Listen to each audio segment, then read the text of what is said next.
श्री शिवाय नमस्तुभ्याम। हर हर महादेव। जय महाकाल। कैसे हैं आप सभी लोग? आप सभी लोगों को धनतेरस और दीपावली की बहुत बहुत शुभकामनाएं। माता लक्ष्मी जी का आगमन सदैव आपके घर में विराजित रहे। आपकी जितनी भी धन संपदा से संबंधित परेशानियां हैं वो आज के दिन खत्म हो, यही मैं महादेव जी से प्रार्थना करता हूं।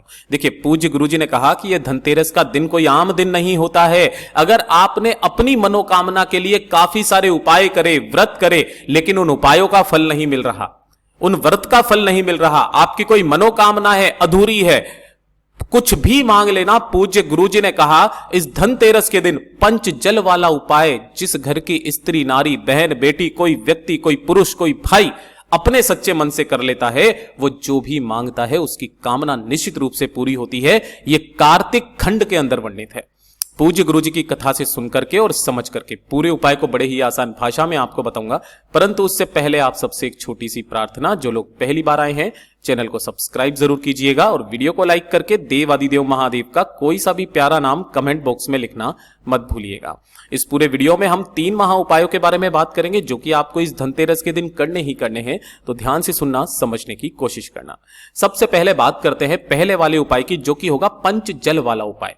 पूज्य गुरुजी ने कहा कि अगर आप उपाय कर करके थक गए लेकिन उन उपायों का फल नहीं मिल रहा, आपकी कोई मनोकामना है, कोई इच्छा है जो पूरी नहीं हो रही है, आपने सब कुछ करके देख लिया, सब ट्राई कर लिया, तो धनतेरस के दिन इस पंच जल वाले उपाय को करना मत भूलिएगा। आपके द्वारा किए गए सभी उपायों का फल आपको जीते जी प्राप्त होगा। आपको लेनी होगी मात्र 2 बेलपत्र जो कहीं से भी खंडित, कटी फटी ना हो। नहीं मिलती है, बाबा की शिवलिंग के पास में जाना, वहां पर जो भी बेलपत्र चढ़ा हुआ है उसे धो करके काम में ले लेना। और उसी के साथ में आपको चाहिए होगा 1 लोटा शुद्ध जल तांबे का। इसके अंदर आपको डालना होगा गंगा जल। अब कोई जरूरी नहीं है, गुरुदेव ने कहा गंगा जल नहीं है, कोई और पवित्र नदी का जल हो तो उस पवित्र नदी के जल को आपको यहां पर इसी जल में मिश्रित कर लेना है। केवल 2 बेलपत्र और इस जल को लेकर के आपको पहुंच जाना है भोलेनाथ के मंदिर में, शिवलिंग के पास। किस समय जाओगे? गुरुदेव ने कहा धनतेरस के दिन सुबह से लेकर शाम तक किसी भी समय पर पहुंच जाना। ये उत्तर दिशा, नॉर्थ डायरेक्शन की तरफ में मुख करके खड़े हो जाना, मतलब आपको शिवलिंग के पीछे की तरफ में जाकर के खड़े हो जाना है। सबसे पहले आपने जो यहां पर देखिए 2 बेलपत्र लिए हैं, यहां पर पूरा क्रम बदल जाता है। मनोकामना पूर्ति के लिए पहले जल समर्पित किया जाता है, लेकिन जब आपको आपके उपायों का फल नहीं मिल रहा होता है, कामना पूरी नहीं हो रही होती है, उस समय पर आपको जल चढ़ाने का क्रम बदलना होता है।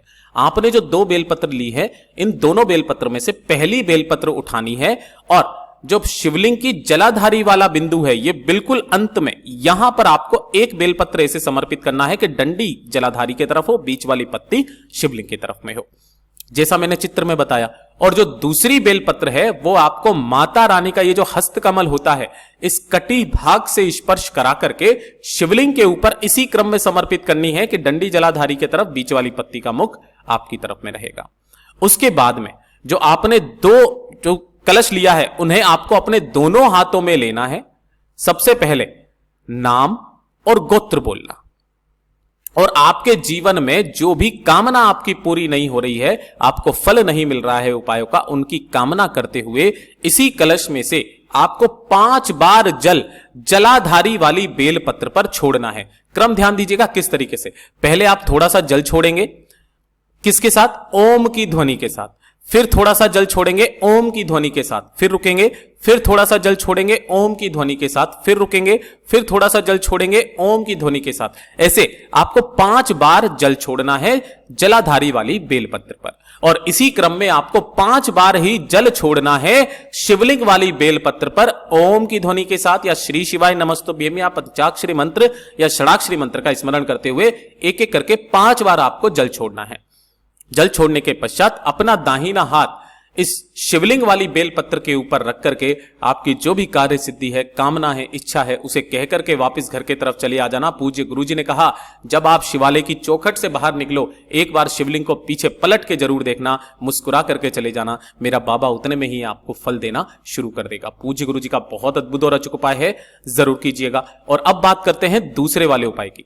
ये जो दूसरा वाला उपाय है, यह है धन संपदा की वृद्धि के लिए। अगर आपके घर में धन संपदा की वृद्धि आप करना चाहते हो, आप चाहते हो कि आपके घर में कभी भी वैभव की कमी ना रहे, आपके परिवार की सत्ता सदैव बढ़ती रहे, परिवार का वैभव, कीर्ति, यश सदैव बढ़ता रहे, आपके घर में कभी कोई बीमारी प्रवेश ना करे, तो एक छोटा सा उपाय कर लीजिएगा।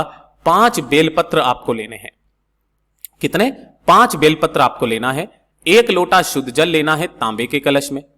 इसी के साथ में आपको लेना होगा थोड़ा सा पीला चंदन। पीला चंदन नहीं मिलता, अष्टगंध मिल जाता है, बहुत अच्छी बात है। और थोड़ा सा ही लेना होगा, मात्र 2 बूंद के बराबर गाय का घी। ठीक है, गाय का घी। अब ये जो भी चीजें आपने ली है, आपको करना क्या है? जो 5 बेलपत्र ली हैं, इनमें से 4 बेलपत्र एक साइड में रखना और 1 बेलपत्र एक साइड में रखना। इस 4 बेलपत्र की जो ये तीनों पत्तियां हैं, इन तीनों पत्तियों पर आपको लगाना होगा पीला चंदन। ठीक है, और जो 1 बेलपत्र आपने ली है, इस 1 बेलपत्र की तीनों पत्तियों पर लगाना होगा आपको घी। ठीक है, इस तरीके से। तो 5 बेलपत्रियां तैयार हो गई। इनको रखने का भी क्रम, नीचे की तरफ आपको 2 क्या रखनी है? अपनी जो 2 है पीले चंदन वाली, उसे तो यहां रखना है। बीच में रखनी है गाय के घी वाली बेलपत्र और फिर वापस ऊपर 2 पीले चंदन की, इस तरीके से। ठीक है, इस क्रम में आपको 5 बेलपत्र एक दूसरे के ऊपर रखना है। किसी भी एक कटोरी के अंदर इन 5 की 5 बेलपत्रों को रख देना। अपने पूरे घर में घुमा करके, ध्यान रखना, अपने पूरे घर में घुमा करके अपने घर के मंदिर में इसे रख दीजिएगा। ठीक है, अपना घर का जो भी मंदिर है ना, उसके अंदर इसे रख दीजिएगा। और उसी के बगल में आपको 1 गाय के घी का गोल बाती का दीपक प्रज्वलित कर देना है, जला देना है। जब तक यह दीपक जल रहा है तब तक आपको कुछ नहीं करना। दीपक ठंडा हो जाने के पश्चात इन 5 बेलपत्रियों को आपको लेना है। साथ ही साथ 1 लोटा शुद्ध जल जो आपने लिया है उसे लेना और लेकर के पहुंच जाना भोलेनाथ के मंदिर में शिवलिंग के पास। यहां पहुंच करके आपको शिवलिंग के पीछे की तरफ खड़े होना है, जिससे आपका मुख उत्तर दिशा की तरफ में हो जाए। सबसे पहले 1 लोटा शुद्ध जल भोलेनाथ की शिवलिंग पर समर्पित करना। श्री शिवाय नमस्तुभ्यम मंत्र का स्मरण करते हुए कुंदकेश्वर महादेव के नाम से जल समर्पित कर देने के पश्चात एक एक करके 5 बेलपत्र को उसी क्रम में कि घी वाली बेलपत्र बीच में रहे, 5 की 5 बेलपत्रों को शिवलिंग के ठीक ऊपर ऐसे समर्पित करना कि डंडी जलाधारी के तरफ, बीच वाली पत्ती का मुख आपकी तरफ, अपना नाम और अपना गोत्र बोल करके बाबा से विनती करके, कामना करके वापस घर के तरफ चले आ जाना। पूज्य गुरुजी ने कहा आपके घर में जीवन भर धन संपदा बढ़ती रहेगी, आपके जीवन में कभी भी कोई क्लेश नहीं होगा, आपके परिवार की सत्ता हमेशा बढ़ती रहेगी।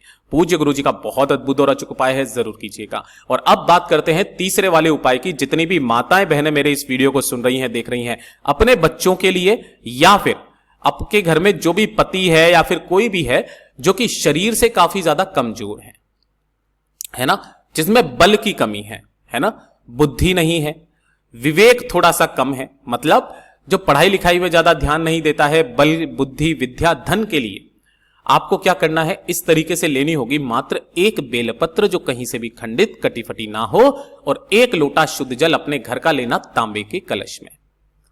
इसे लेकर के, इन दोनों को लेकर के आपको पहुंच जाना है भोलेनाथ के मंदिर में शिवलिंग के पास में। यहां पहुंचकर आपको शिवलिंग के पीछे की तरफ में खड़े हो जाना है।